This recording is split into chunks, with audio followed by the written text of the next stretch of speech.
तो दोस्तों, अगर आपका भी पोर्टफोलियो डूबा पड़ा है तो ये वीडियो आपके लिए बहुत ज्यादा जरूरी है। इस वीडियो को एंड तक देखना। अगर आप गोल्ड के ट्रेडर है, सिल्वर के ट्रेडर है, तो आपको कहीं जाने की जरूरत नहीं है। इस वीडियो के अंदर पूरा का पूरा रेक्टिफिकेशन में करूंगा और साथ ही साथ में क्या है गोल्ड के सपोर्ट, कितना गोल्ड और गिरेगा, सिल्वर कितनी और गिरेगी, कहां पर जाकर के रुकेंगे, इस बारे में भी बात कर ली जाएगी। सो अगर आप ट्रेडर हैं तो बिल्कुल इस वीडियो को एंड तक वॉच कर लो। शायद आपके मन के अंदर जो एक अंगार जो फूट रहा है आपके लाल पोर्टफोलियो को देख करके, वो शायद भूत जाए या उसको थोड़ी सी तसल्ली मिल जाए। अगर मैं आपकी कोई भी सेवा कर सकूं तो प्लीज मुझे बताइएगा। आपके पोर्टफोलियो से रिलेटेड अगर आपको कोई हेल्प चाहिए, गोल्ड सिल्वर से रिलेटेड आपको कोई सांत्वना चाहिए, तो प्लीज मुझे मैसेज कर सकते हो। और आपको मेरे साथ में जुड़ करके गोल्ड टोकन पर ट्रेड करना है या क्रिप्टो मार्केट पर ट्रेड करना, तो यू कैन व्हाट्सएप मी 9301723368। देखो, इस युद्ध के अंदर कुछ नहीं बचा। गोल्ड गिरा, सिल्वर गिरा, कमोडिटी गिरा, क्रिप्टो गिरा, सब कुछ गिरा। स्टॉक मार्केट गिरा, वर्ल्ड मार्केट गिरा, ग्लोबल मार्केट गिरा, डोमेस्टिक मार्केट गिरा, हर चीज के अंदर गिरावट हुई। इतनी बड़ी गिरावट जो शायद हमने कभी कोरोना काल में भी एक्सपेक्ट नहीं करी थी, उससे भी ज्यादा बड़ी गिरावट अभी नजर आ रहा है। और ऐसा नहीं है कि युद्ध थम गया है, ये सिर्फ और सिर्फ अभी शुरुआत है। हो सकता है कि यहां से और भी ज्यादा बड़ी गिरावट नजर आए आने वाले कुछ दिनों में, और क्योंकि अभी तक कुछ रुकने को तैयार नहीं। ना ही कोई देश के युद्ध रुक रहे, ना ही ग्लोबल मार्केट के अंदर रुकावट आ रही है। लेकिन सबसे बड़ी बात यह आ रही है कि गोल्ड ने क्या करा। गोल्ड 5000 के सपोर्ट लाइन को ब्रेक करने के बाद 4800 पर स्टे करता है, उसके बाद सीधा 4500 इंडियन मार्केट में 1,75,000 के हाई से गोल्ड ने गिरावट दर्ज करी। 1,40,000 तक आ चुका है। जब मैं संडे को वीडियो शूट कर रहा हूं तब तक तो ये प्राइस मार्केट के अंदर हिट हो चुका है। लेकिन इतनी बड़ी गिरावट XAU के अंदर 4500 का लेवल, और अभी अगर मैं आज की बात करूं, क्योंकि गोल्ड क्या XAU तो रुक जाता है लेकिन उसका जो क्रिप्टो टोकन है वो नहीं रुकता, तो वो 4500 को भी ब्रेक कर चुका है। दैट मीन मंडे को शायद हो सकता है कि स्लो बीट ऑफ रिकवरी तो नजर आए, शॉर्ट कवरिंग दिखे, लेकिन हाइस से दोबारा से सेलिंग प्रेशर क्रिएट हो सकता है। वैसे ही एज इट इज सिल्वर में भी चल रहा है। कहां पर सपोर्ट है? $70 का सपोर्ट अब बहुत छोटी बात हो चुकी। $70 के सपोर्ट के ब्रेकडाउन के बाद में क्या मिलेगा? क्या $50 तक सिल्वर जाएगा? जो सिल्वर कभी 4 लाख का हुआ करता था, क्या आप 2 लाख के नीचे भी जा सकता है? ये बात सिर्फ मैं ही नहीं कह रहा हूं, ये तथ्यों के आधारित पर थे। क्योंकि इस तरह के बाजार के अंदर रिटर्न्स कहीं नहीं निकल रहे।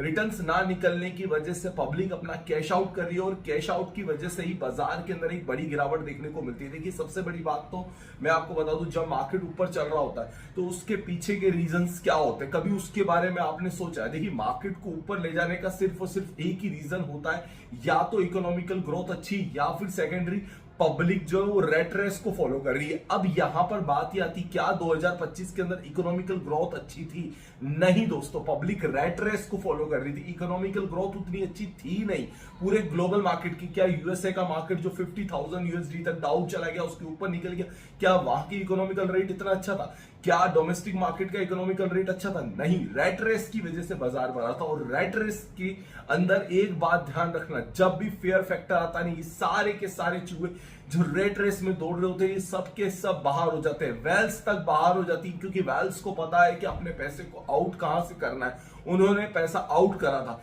जब रेट रेस के अंदर पब्लिक खरीद रही होती है। जब सिल्वर को ले जा करके 2 लाख से 4 लाख तक ले जाया गया, $35 की सिल्वर को $120 तक पहुंचाएगा, तब आपको लगता है कि वेल्स ने पैसा बुक नहीं करा होगा। They book their own money, even they started short selling.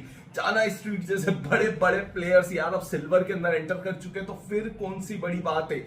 Even they all are trading in the short selling side, और वो प्रेशर क्रिएट कर रहे हैं ताकि रेट रेसेस की वजह से और भी ज्यादा फियर बने और मार्केट के अंदर गिरावट। और यही गिरावट प्रूफ कर रही थी परसों के दिन जब गोल्ड में गिरावट हुई। फ्राइडे और थर्सडे के दिन की अनबिलीवेबल गिरावट थी, और इस गिरावट की वजह से कहीं ना कहीं एक फियर बना, और उस फियर की वजह से और ज्यादा प्रेशर क्रिएट हुआ। हो सकता है कि आने वाले टाइम में XAU यानी कि गोल्ड का फॉरेक्स मार्केट का जो सपोर्ट लाइन है 4200 डॉलर तक चला जाए, और अगर ऐसा हुआ तो ये गोल्ड यहां से 10-20 हजार का और भी ज्यादा स्विंग दिखा सकता है। हालांकि मंडे की जापानीज मार्केट की जब मॉर्निंग में ओपनिंग होती है तब हल्की सी पंप साइड मूवमेंट दिख जाए, लेकिन during the day time European market तक आते आते न्यूयॉर्क मार्केट में दोबारा से प्रेशर ही क्रिएट हो सकता है। इसीलिए be ready for the next support line is 4200, और अगर 4200 का लेवल टूटता है तो फिर क्या गोल्ड वही होगा जहां से गोल्ड ने 2025 में रनिंग स्टार्ट कर दी, यानी कि 3500 तक।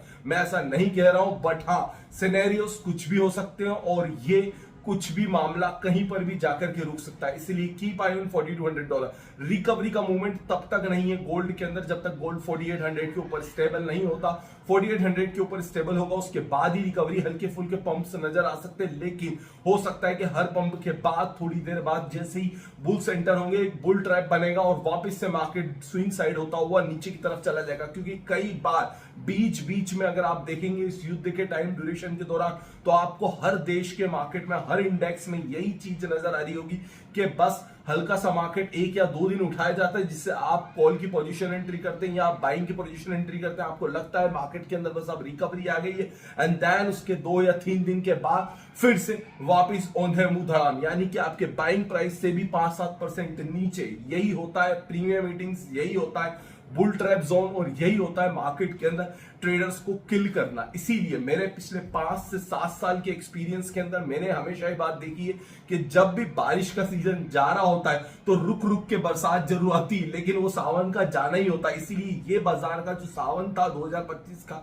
अभी वो जा रहा है। रुक रुक के हो सकता है कि आपको 2-4 दिन के पंप से नजर आए, और उस पंप के बाद में हर पंप आपको डंप साइड ही लेकर के जाएगा। इस बात का ध्यान रखें। मैं यहाँ पे कोई बड़ी डिस्प्ले नहीं लगा रहा हूं, लेकिन मेरे शब्दों के बाण आपके कान को भेद देने चाहिए, क्योंकि यही है ट्रेडिंग की असली पहचान। जिसने बाजार को हर गिरावट में देखा है, जिसने बाजार को हर उतार में देखा है, वही बाजार का असली खिलाड़ी बनता है। अगर आप आज बाजार के अंदर टिके हुए हैं, अगर आज आप अपने पोर्टफोलियो को without tension free, without hustle free, without any load झेल सकते हैं तो झेल लीजिए, क्योंकि इसके बाद सुनहरा पल लौटेगा। कोरोना काल में जो स्टॉक 200 से गिर करके 50 रुपए का हुआ था, वो आज स्टॉक 700 रुपए से गिर के सिर्फ 500 का ही हुआ है। यही बात आपके मन में आनी चाहिए, ज़हन में, कि इस गिरावट के बाद भी एक अच्छी सुबह नजर आएगी, लेकिन उस सुबह में अभी वक्त लगेगा। मैंने खुद ने अभी कुछ दिन पहले एनवीडिया का टोकन लिया था, उस दिन मैं एग्जिट नहीं कर पाया तो मैं खुद अटक गया।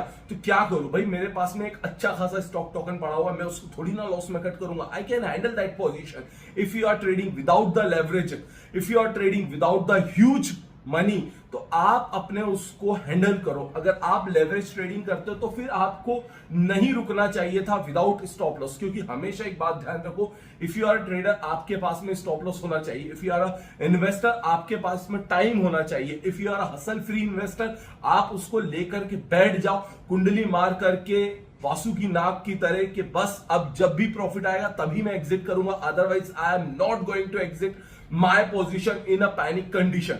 क्योंकि अगर आपने एग्जिट करी तो आप सोचो कि आप पैनिक के अंदर और भी ज्यादा पेन क्रिएट कर रहे हो। अब मैं ये नहीं कह रहा हूं कि आप ब्लाइंडली ट्रेड करो, but if your portfolio already अगर 20 से 30% टूट चुका है, 25% निकल चुका है आपका पोर्टफोलियो आपके हाथ से, तो अब एग्जिट करने का कोई सवाल नहीं बनता है। क्योंकि 30% 40% के बाद आप अगर एग्जिट करते हो तो आप इस बात को ध्यान रखो कि आप दोबारा से एंट्री नहीं ले पाओगे, क्योंकि अगर ये रिकवर होगा तो आप ये सोचते रह जाओ लू नहीं लू, लू नहीं लू, लू नहीं लू, बस इसी बात पर अटक के रह जाते हैं। इसीलिए पोर्टफोलियो के अंदर हमें सिर्फ और सिर्फ यही बात आजमानी चाहिए कि अगर हमारे हाथ से कंडीशंस निकल चुकी तो हमें उस कंडीशंस को रोक करके वॉच करना है, वेट करना है, हमें इंतजार करना है। अगर सब कुछ सही हुआ तो ही हम बेचेंगे, नहीं हुआ तो जब तक सही नहीं होगा तब तक हम टिके रहेंगे। क्योंकि मैं हमेशा कहता हूं invest that money those are not needful for you next 3 years। इसीलिए इस बात का ध्यान रखना, नेक्स्ट 3 years तक जो पैसा आपको नहीं चाहिए हो वही आप इन्वेस्ट करो। ट्रेडिंग के लिए हमेशा स्टॉप लॉस प्रेफर करो। स्टॉप लॉस ट्रिगर होता है तो आपको नेक्स्ट पोजीशन टू एंटर मिलती है। हो सकता है कि आप नेक्स्ट ट्रेड में आपके एसएल को कवर कर लें, लेकिन अगर आप अपना एसएल नहीं लेंगे तो आप ट्रेडिंग के अंदर कभी भी अपने एसएल को कवर नहीं कर पाएंगे। That is the problem for the traders, those are who not taking the stop loss, they always face the huge loss. अब बात आती है ट्रेडर और इन्वेस्टर के बीच के अंतर को हम कैसे आइडेंटिफाई करेंगे। देखिए सिल्वर के अंदर जिसे 4 लाख पे ट्रेडिंग करी थी, इन्वेस्ट करा था, वो तो जाहिर सी बात है कि वो ट्रेडर ही बनने गया था और उसने स्टॉप लॉस लगाया नहीं, इसलिए फंस गया। लेकिन जिसने सिल्वर 2 लाख पे लिया था और 4 लाख पे नहीं बेच पाया, भाई उसके लिए कौन सी बड़ी बात है, वो इन्वेस्टर है, वो बैठा रहेगा, आज नहीं तो कल वापस रेट आ जाएंगे। बट कंडीशन इज दैट कि अगर आप इन्वेस्टर हैं तो आपको वेट करना चाहिए डीप ऑफ द मनी का, हाइस का नहीं। बहुत सारे लोग होते हैं मार्केट के ब्रेकआउट के बाद में परचेसिंग करते हैं, जब ब्रेकआउट्स पर वेल्स बेच रहे होते हैं वो बाय कर रहे होते हैं, ब्रेकडाउन पे वो बेच देते हैं जहां पर खरीदारी करने का असली मौका। भाई एक व्यापारी होता है ना, मान लो आप एक कपड़े का व्यापारी होगा तो वो क्या सोचेगा कि ऑफ सीजन में खरीदारी करूंगा या दिवाली के दिन जाकर ही खरीदारी करूंगा। That is the problem. Off season is a season for the buyers and on season is the season for the sellers. इस बात को अगर ध्यान रख लेंगे तो आप अगर कर लेंगे असली trading.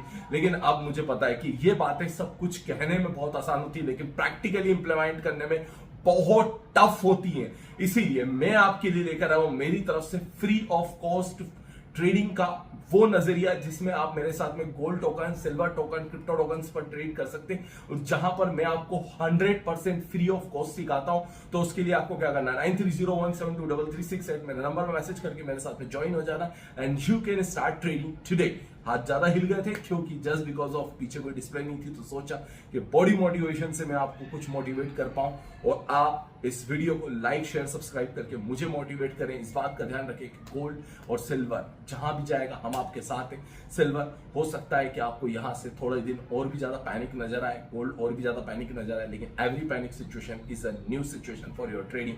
And always like share subscribe. और हाँ, मैंने अपने टेलीग्राम चैनल की लिंक डिस्क्रिप्शन में डाल रखी, जिसे मेरे साथ में फ्री ऑफ कॉस्ट मेरी ट्रेड्स को वॉच करना, वो टेलीग्राम चैनल पर जाकर के फॉलो बटन दबा दें ताकि उससे ट्रेड्स यहां से मिल जाए। Thank you for watching this video.